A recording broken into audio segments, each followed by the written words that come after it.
تو ہمارے سارے پکوڑے والوں کو شوق چڑھا ہوا رمضان آئے پکوڑے وکن گے، سموسے والے آندے پہ رمضان آوے سموسے وکن گے، جتیاں والے آندے پہ عید آوے جتیاں وکن گیاں۔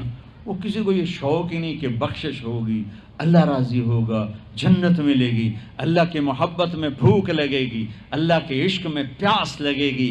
وہ بھوک اور پیاس کی جو تڑپ اور کسک ہے، پھر ہم ہاتھ اٹھا کے اللہ سے مانگیں گے، ہم کہیں گے یا اللہ، تو عرش کے دروازوں تک میری پکار جائے گی، ساتوں آسمان میری پکار سے گونج اٹھیں گے۔ مجھے یقین ہے کہ میرا اللہ کہتا ہے، میرا نبی فرماتے ہیں کہ اللہ رمضان میں سارے آسمان کے فرشتوں سے فرماتا ہے روزے رکھنے والوں کی دعا پر آمین کہو۔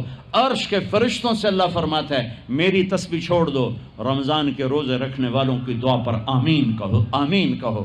عرش فرش میں گونج اٹھتی ہیں میری دعائیں، میری صدائیں، میرے نوحے، میرے گریے ہلا دیتے ہیں۔ اگر بھوک پیاس میں مزے آ رہے ہوں کہ واہ یا اللہ تو نے کہا تھا نا، دیکھ میں بھوک سے بیٹھا ہوں۔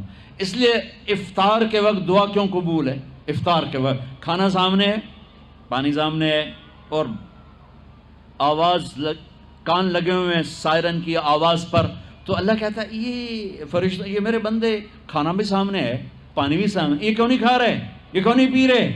بولو کہ یا اللہ تیری محبت، واہ میری محبت، چلو تم گوار ہو، میں نے معاف کیا، چل میرا بندہ مانگ، کھانے سے پہلے مانگ۔ وہ وقت مانگنے کا ہوتا ہے، پکوڑے کھانے کا نہیں ہوتا، سموسے دکھانے کا نہیں ہوتا۔ سموسے، پکوڑے، کچوریاں، سیون اپ، جام شیری، روح افزا، 500 چیزاں تو اندر پا لیندے ہو، سارے روزے دی تباہی پھیر کے رکھ دیتے۔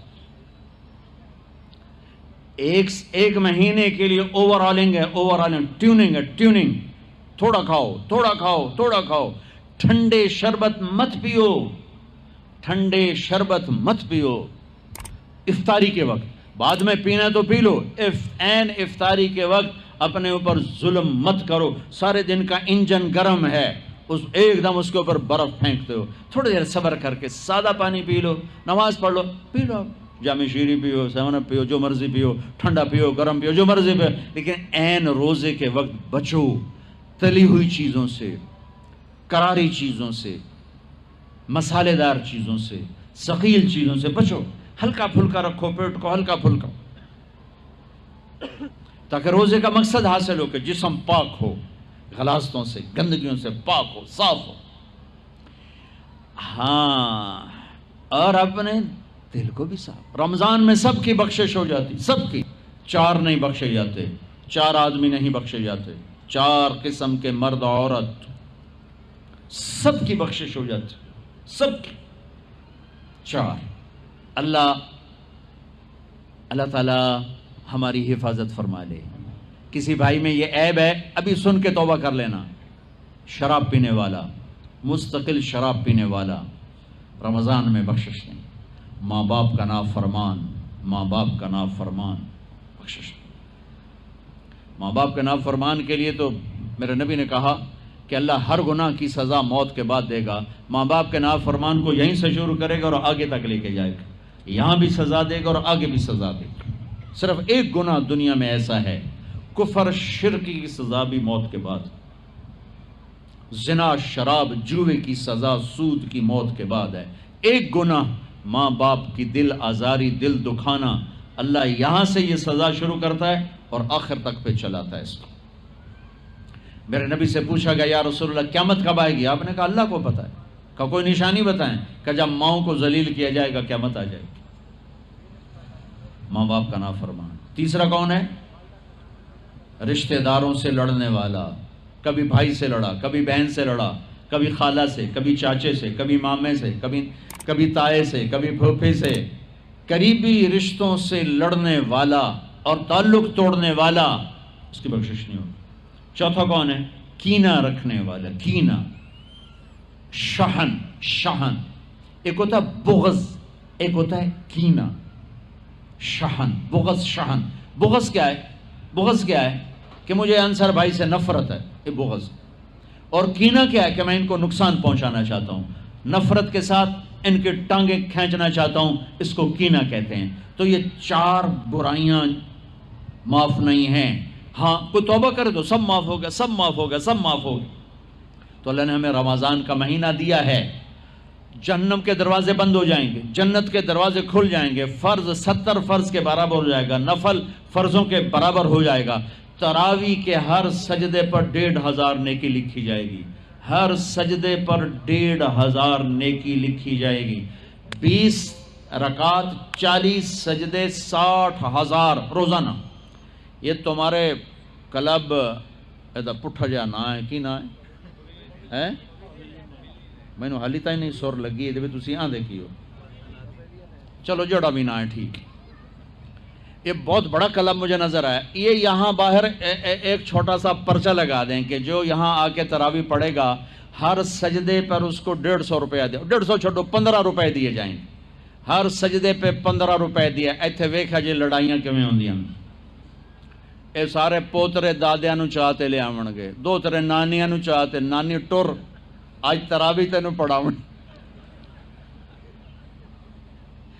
دادے نانیاں نو پوچھدا کوئی نہیں، انہاں دی عید ہو جاونی۔ تسی ایدے اعلان کر کے لکھ دیو بھئی جڑا ایتھے آوے گا نا انہوں اسی فی سجدہ 15 روپے دیواں گے۔ ایتھے پھر چھوٹے ویکھے جے کیویں چل دے۔ او میرے نبی، او میرے نبی، او میرے محبوب، او میرے پیارے اور میرے اللہ کے پیارے دلارے راج دلارے، وہ کہہ رہے ہیں او میری امت 1 گھنٹہ لگا لو، 1 گھنٹہ 40 سجدے، ہر سجدے پہ 1500 نیکی، 60,000 نیکیاں، اور ہر سجدے پر جنت میں ایک سرخ یاقوت کا محل، اور ہر سجدے پر جنت میں ایک درخت جس کے نیچے 100 سال گھوڑا دوڑ سکتا ہے۔ اتنے تھوڑے وقت میں اتنی کمائی۔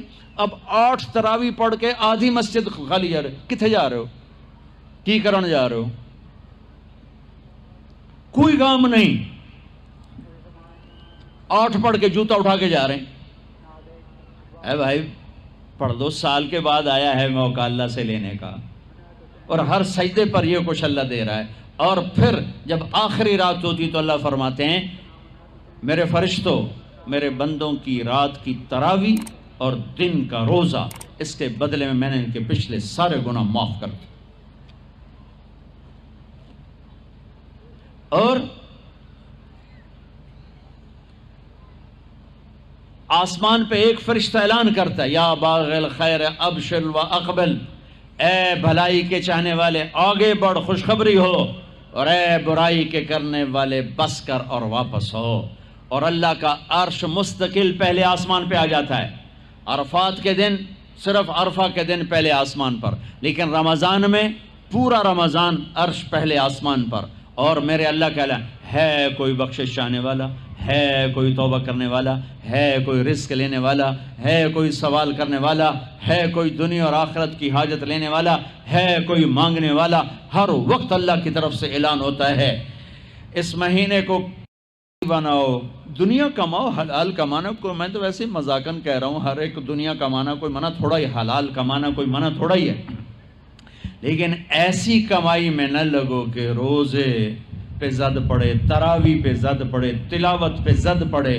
میرے نبی پاک صلی اللہ تعالی علیہ وسلم رمضان میں قرآن کی تلاوت بڑھا دیتے تھے۔ قرآن رمضان کا سب سے بڑا وظیفہ، جی کوئی وظیفہ دسو، کوئی وظیفہ دسو، لوگ پوچھتے ہیں جی رمضان کا کوئی خاص وظیفہ بتا رہا ہوں۔ رمضان کا خاص وظیفہ قرآن کی تلاوت، رمضان کا خاص وظیفہ قرآن کی تلاوت، قرآن کی تلاوت، قرآن کی تلاوت، جتنا پڑھ سکتے ہو پڑھتے جاؤ، پڑھتے جاؤ، پڑھتے جاؤ، پڑھتے جاؤ۔ میرا ایک ساتھی ہے مولوی ثناء اللہ، وہ ایک دن میں پورا قرآن ختم کرتا ہے، ایک دن میں پورا قرآن، ایک دن میں پورا قرآن، پورے رمضان میں 30 قرآن ختم کر دیتے۔ سوائے اس کے بیمار ہو جائے تو کوئی بیمار ہو جائے تو 10 پارے، ورنہ پورا قرآن، رمضان قرآن، پورا قرآن۔ تو چلو ہم پورا قرآن نہیں پڑھتے، کچھ تو پڑھو، سارے سال نہیں پڑھا، کچھ تو پڑھو۔ رمضان کا وظیفہ قرآن کی تلاوت، رمضان کی تسبیح قرآن کی تلاوت، رمضان کی خدمت، روزے افطار کرواؤ، سحری کھلاؤ، افطاری کراؤ، غریبوں کو مدد کرو، زکوٰۃ دو، اپنے مزدوروں سے کام تھوڑا لو، گھر کے نوکروں سے کام تھوڑا لو، اور رمضان کی سب سے بڑی بات، آپس میں بغض سے دل صاف کرو. لڑے ہوئے ہو، رمضان آنے سے پہلے جیسے لوگ حج پر جانے سے پہلے نہیں فون کرتے ہیں، صلح کرتے ہیں، اتنا ہی ضروری ہے رمضان سے پہلے میں دل صاف کر لوں، میں معاف کر دوں، میں معافی مانگ لوں. زیادتی کی ہے تو معافی مانگ لوں، کوئی معافی مانگنے آیا تو معاف کر دوں. میرا دل صاف ہو، کسی سے بغض نہ ہو، کسی سے کینہ نہ ہو، کسی کا حسد نہ ہو، کسی سے رنجش نہ ہو. دل صاف کرو. صاف دل اللہ کا عرش بن جاتا ہے، اللہ کا عرش بن جاتا ہے، اللہ کا عرش بن جاتا ہے.